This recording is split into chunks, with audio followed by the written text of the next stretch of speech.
Welcome back to the show. Today we're starting a brand new series called Paid Time Off Series. And here's what you're going to get from it. Follow just one of these strategies. You could be on your way to having 25 hours back to you by this Sunday. Follow this process over 12 months. You're going to have 1,200 more hours back. That means 18 more years over your career. You have to know this. This will be absolutely free. We're going to start with what you can do today without asking for anyone's permission, but I'm going to be building off this concept. So make sure you stay tuned, follow along, subscribe, share with all your friends. Nothing that I'm teaching is theoretical. All of it is actual strategies we've developed inside of Next Level Freedom that I've used to get back to part-time hours in my own full-time jobs without a pay cut. I've seen countless women do the same. These actions work right away. Today, we're going to start with the foundation of it all, how to reclaim your pay time off right now without changing a single policy, asking anyone for permission, or waiting for your boss or HR to say your schedule request is approved. Strategy number one, decide at the very beginning of the day what time you're going to end your day. Hospital work never ends. It's literally endless. As soon as you clear out 500 emails, 500 more emails are there. There's no such thing as inbox zero forever in medicine. It just doesn't work that way. And your work is going to expand into whatever time you give it. So if you give yourself 15 hours, 12 hours a day, I promise you, you will be doing work that whole time. And it won't be great work because work from an exhausted brain usually is very mistake prone. It doesn't sound great. Our tired brain works so slow. The opposite is also true, though. If you tell yourself, we're going to get this all done by 4 p.m., your brain will go to work to get it done by 4. But you have to decide at the very beginning of the day, I'm leaving at 4, and let your brain miraculously, magically create that result for you because it will. And it's actually not magic at all. It's called Parkinson's law in action. There's science behind it. It works. It starts with a declaration. When you leave for work, I'm coming home at 4 p.m. Practice saying it as often as you can. Let your brain work towards that. So before you see your first patient, before you open your first chart, you're going to decide when your workday ends. Write it down, text it to yourself, tell your spouse, set an alarm, make it non-negotiable. Your brain is incredibly powerful. If it knows this is the deadline, it will go to work on creating it. If you don't give it a deadline, it will expand into all of your time. You will be at work late. You'll drag it home. You'll go back on Sundays to catch up. Strategy two, start small. Leave just 10 minutes early today. Commit to leaving 10 minutes early today. Just 10 minutes. I promise your brain's going to say, oh, that's not significant. That's just 10 minutes. And here's what you have to know. Small steps matter. They're actually the only sustainable way to get to massive results is you have to start with a small step. Today, a series of small steps will create a massive change. For example, I'm sure you may have heard this example. If a plane leaves Washington, D.C., headed for New York, and it changes its course just by 1 degree, it will not end up in New York City. It will end up in Boston. Hundreds of miles difference just because that plane started with a 1 degree change. It's the same for you. Just commit to leaving 10 minutes early today, and you'll start seeing massive changes. Plus, you get a win today, and it feels amazing. You start building momentum and confidence to create even more. And for those of you who are worried, and this definitely happened to me, I was like, oh my gosh, someone's going to die. Something terrible is going to happen. Here's what's going to happen. I've seen this play out hundreds, countless, infinite times. Absolutely nothing. You're not going to get fired. No one will collapse and die. The hospital's not going to shut down. No one's going to come find you at your house and tell you to go back to work. Why? Because they're all at home, for example. And also, there are doctors on call in the hospital who are best situated to take care of emergencies. They have the hospital, the nursing staff, equipment. You actually, from home, are not the best person to take care of them. I promise you. You're a great physician, but the person on call in the hospital is actually the best person to take care of them. And then have confidence in your patients. If it's an emergency, they're going to call 911. They're going to find their way to a hospital. You're going to leave 10 minutes earlier and no one is going to die.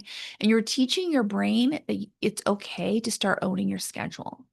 It will create a very powerful win, evidence that you have more control over your schedule than you thought. You have more control over your schedule than you thought. And when 10 minutes feels normal, which might not take long. For some of you, that might be tomorrow. For others of you, that might be 2 weeks. There's no race to get there.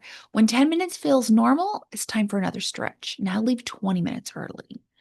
You'll repeat this process 30 minutes early, 45 minutes early, an hour early, until you're leaving at 4 p.m. regularly, until you have reclaimed getting all your work done in part-time hours without a pay cut.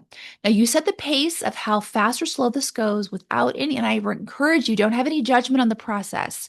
You just want to go at a pace that feels normal. We're not trying to scare ourselves or have sleepless nights. There's no need to amputate an arm here. Like, we're going to do it 10 minutes at a time because small steps will create the most profound, sustainable results.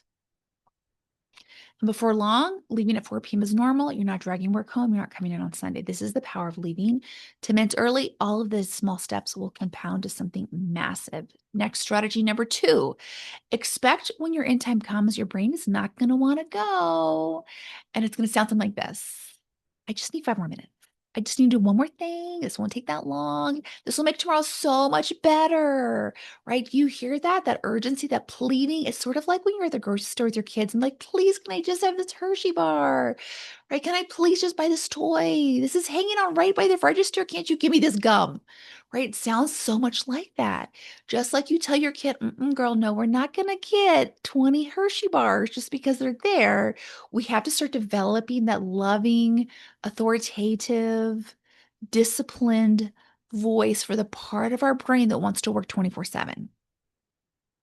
So when your time comes to leave, you're leaving 10 minutes early, your alarm has gone off. Expect your brain's going to have a lot to say. Here's what you do. You leave anyway. Teach your brain that leaving on time is a priority. It's not negotiable. Having a life and a career that you love and a family that you get to know, non-negotiable. And also, just investigate all the things your brain is saying. I'll give you the express pass for this. Girl, it is never 5 more minutes. A tired brain works really, really slow. It makes lots of mistakes. It will go into one more thing, one more thing, one more thing until you're leaving after your kids have gone to bed. And if you make a critical mistake, someone can get hurt. You could get sued. You could have disciplinary action taken against you. You could lose this job. It is not worth staying 5 more minutes to put everything at risk.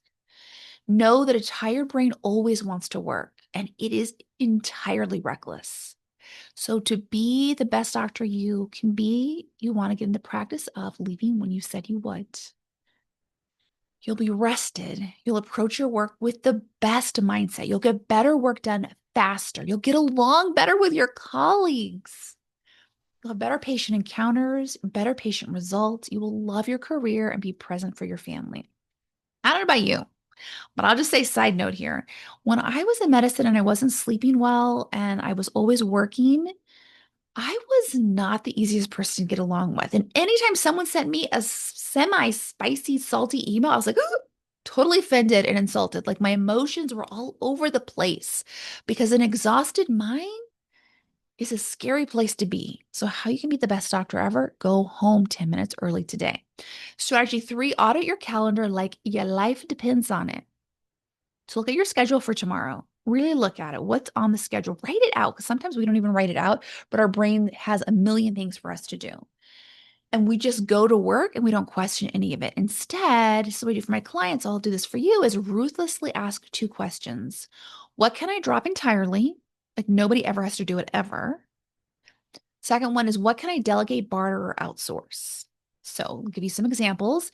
The committee meeting where you're silent for an hour on your phone and people actually don't want you there because they don't want you to talk about anything. They don't want anyone to say anything. The leaders of the meeting, like, please don't say anything, right? Those kind of meetings where people don't even want to listen to you and you're not even paying attention, skip it entirely, never go back to them. That admin task that someone else really could handle, let them handle it. You don't want to be on your email answering everything every 30 seconds. You're giving no one a chance to handle it. Delegate it out. Let someone else step in. The answer to who doesn't have to be you. The grocery shopping that's eating up your Sundays, you're spending all day shopping, you get home exhausted, and your week hasn't even begun, outsource it. Pay someone to go do all the grocery shopping. Yes, it costs more. And guess what? Your peace of mind and rest and energy, priceless. I promise it's worth. And I feel good giving money to small businesses. I see these single moms out there grocery and I'm giving them a big tip and they're getting some money. I'm like, go, mama, go. I could help support them. Yes. With this process, you really can claim up to 25 hours per week. That's 1,200 weeks a year or 1,200 hours a year, 18 years back over your lifetime. Strategy 4, tame your email monster. By the way, everything I'm teaching, we have a longer training for inside the program, but I do want everyone to have access to this for free. So let's talk about the email monster. It's the productivity killer that masks or raids as urgent communication, as if everything's on fire all the time. But here's the truth. Our philosophy in Excel freedom is email is never urgent by definition. If something were truly urgent, they don't have time to email. They would call 911, go to the hospital, they would page you, they'd show up in your office. An emergency looks something like that. It doesn't look like let's sit down and email and hope they read it today. So starting right now, what I recommend is you check email no more than 3 times a day. So take it off your phone. This is not something you do at 10 a.m. or 10 p.m. or in the middle of the night or right before bed or first thing you wake up. Never, ever, ever. This is the process we teach in Next Level Freedom. You check your work email 3 times a day, period. The first time is 2 hours after you arrive. You never check email first thing in the morning because it will derail your entire day. It's chaos. It's a lot of work that someone else will do if you just let the admins open their emails. Create your momentum. Be the most productive in the first 2 hours you're at work. Do not check your email until you have been at work for 2 solid hours. The next time you check your email is after lunch. You need to fuel. Listen, folks, I don't care how smart you are. If you have no fuel in your gas tank, you're not going to be able to do your best work possible. That's when you're more likely to make mistakes. You need to eat, hydrate, go to the bathroom every once in a while. So we don't check email at lunch. We have our lunch. And by the way, lunch doesn't have to be 90 minutes. It could be like a 15-minute beautiful lunch. I promise you, you have time to check your email after you eat when you're nourished and hydrated and gone to the bathroom. And then the last time you check your emails 2 hours before you leave. You never check it as you're walking out because I promise you, you're going to get torpedoed and sucked back into all these problems that really could have been solved by an admin in the morning. Instead, you're going to check your email 2 hours before you leave. You'll have given yourself some time to wind down. You'll leave with everything that needed to get done got done today because you've had time to rest in the meantime. So you check your email exactly 3 times a day, 2 hours after you arrive, after lunch, 2 hours before you leave. For constrained time, I suggest 15 minutes. How you get this done is watch your responses. Most emails need no response. Don't respond to things that don't need your response. I remember when I first started, I would write back paragraphs. I would cite papers. This is why we're not doing this. This is why we're doing this. And towards the end, I would just not respond, or I'd say no, thank you, or we don't do this, or I'd forward it to the chair. Here's some simple answers that can keep your email short and decisive. And I want to say your readers appreciate this too. Nobody wants to read paragraphs and PubMed references, I promise. So here's some examples of short, decisive responses. Approved. Sounds good. Yes. I support this. Thumbs up emoji. The majority of emails require no response. It's not being rude. It's protecting your most productive hours of the day from an email vortex. And it's also such a service to the people writing you. Nobody wants to read lots of emails. Strategy 4, reclaim your meetings. Meetings are where time goes to die. So here's our philosophy about meetings inside of Next Level Freedom. Only attend the ones that truly require your specific expertise and absolute decision-making power. Everything else, skip. My favorite Zoom strategy is if you got to go and it's on Zoom, log in, show your beautiful face, stay muted. You can turn your video off and get right back to work and put everything. I turn the sound down on the volume. I'm not even there to listen to it. And I just put it off on the side. If you need to be at a meeting because your boss ties your bonus to meeting attendance, which is what I hope that doesn't happen to you, but I've seen terrible bosses do that. Like if you have to bully your people to come to your meetings, you probably aren't saying anything important. Boss, you might want to rethink your leadership strategies. I'm heavily rolling my eyes because I think the worst, weakest leaders will do this. And if that's you, go to the meeting, page yourself out. Strategy number 5. Create your transition ritual. I think the hardest part about leaving for many physicians isn't actually walking out the door. It's shutting your brain off. And if you don't have a transition ritual, what will happen is you'll physically leave work, but you'll be thinking about it. You'll be having dinner with your kids and you don't even hear what they're saying because you're rehashing this email conversation with your boss or this terribly rude thing a colleague said at faculty meeting. Or you'll be in the shower in the tub. You're physically at home, but you're mentally still working. Or you're on vacation, you're at the beach, you're in a totally different place, but your brain is rehashing, recharging conversations from months ago. What you need, what I teach in my program is you need a transition ritual, something that signals to your brain, okay, work is done. It's a firm, loving declaration to your nervous system, work is done. We are done with the work. And this is, I find, is really easy to do with a coach, harder to do on your own, but just start nibbling on what could your unique transition be? And this is nothing that's going to take more time. Use the time you already have. So, what I mean is on your drive home, instead of rehashing the day's events, make that at your transition time where you do breathing, where you're breathing on purpose, where you're listening to classical music, where you're listening to some positive like coaching, where you're listening to your favorite funny podcast. Have a specific playlist for your drive home that tells your brain, now we're going into home mode. And what's so interesting here is a lot of my clients, when they first come to me, they don't have a transition ritual. And or they think they have a transition ritual and it's listening to true crime thrillers and really scary things and intense news. And then they wonder why by the time you get home, they're frazzled and they're scared. It's because your transition ritual is scaring you. So you want to have a transition ritual that feels really good. So it's going to be soothing music. I love lullabies. I'll listen to what's called binaural beats. So you can it's music was designed with a frequency to calm your nervous system down. There's a song called Weightlessness that has been created by therapists, psychologists to provide music that literally calms your nervous system down. You might want something like a short walk around the hospital before you get in your car. Write 3 things down that you accomplished that day that you're so proud of. You want your ritual to take no more than a couple of minutes, but it starts signaling to your brain we're done with work. So you can show up to the people you love and enjoy your time home. So your time home is restful and not setting yourself to feel guilty about home and guilty about work and tired the next day. No, no, no. We want to start gearing you towards rest. Strategy 6, be your own boss. This is the final strategy, and this is what I often identify as a fellow to faculty transition. As a fellow, as a trainee, yeah, you really had not much control over your schedule. Someone else told you when you get to have lunch, when you get to go to the bathroom, when you can be in the hospital, when you can go home. Like it was a pretty horrible process that you had control over none of that. But we were trained for decades that we needed permission to even do something like go to the bathroom. I remember I was on a surgery rotation. I had a cold. I was just like a sieve was coming out of my nose.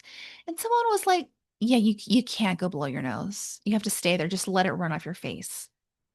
She's like, put tampons in your nostrils. Put load up your mask with um absorbent material so you never have to blow nose. Like it's ridiculous what we go through in training. So what I mean by that is it makes sense that there's a transition period from trainee to faculty. There's a transition period. That's a big work of our program.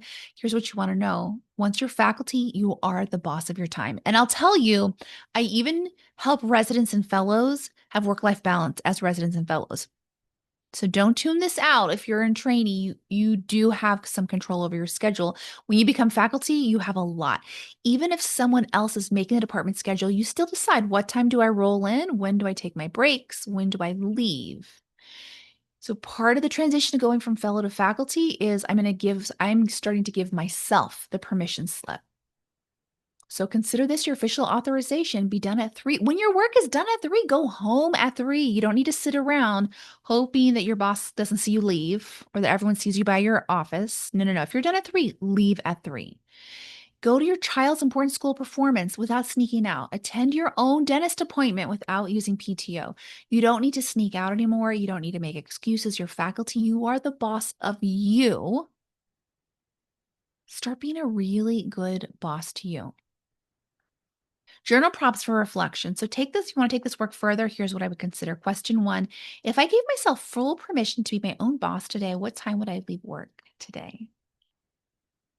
Question two: which one task on my calendar this week can I entirely drop without any negative consequences? Question three: what could I delegate, barter, or outsource this week, that would give me back hours of my life? Question four: which meetings on my calendar actually require me to attend, and which are the ones I can just take off my calendar right now?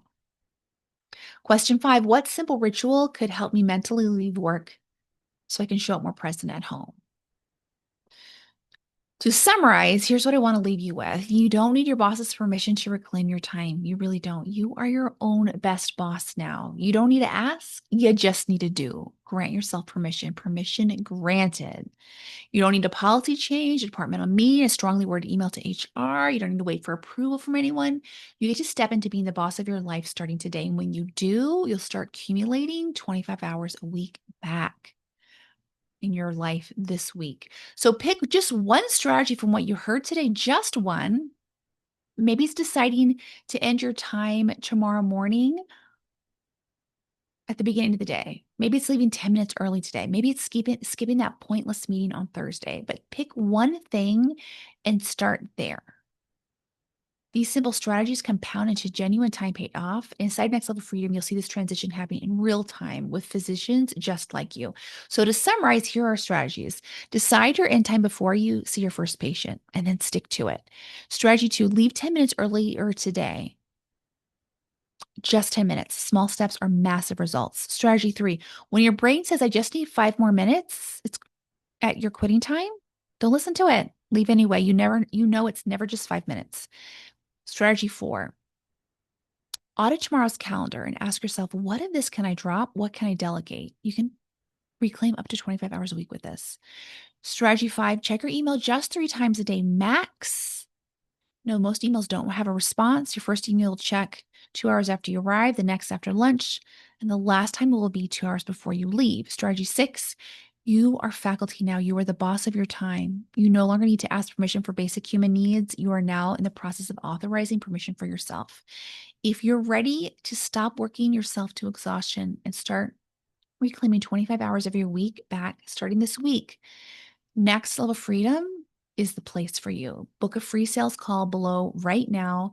If you want more strategies like this, stay tuned because we're going to be going over all the strategies nobody talks about, all the things I wish I knew at the beginning of my career. I'm going to be disclosing all of them here. So you're going to hear a host of more strategies come back. You'll find lots of ways to reclaim your time. I want to leave you by asking you a favor. If you can share this strategy call, this podcast with 5 women physicians who you love, who are your besties, who need to hear this too. This is how we change medicine within our lifetime. It's just one email forward away. I promise. They'll thank you for it, and so will I. Have a beautiful week, everyone. See you next time.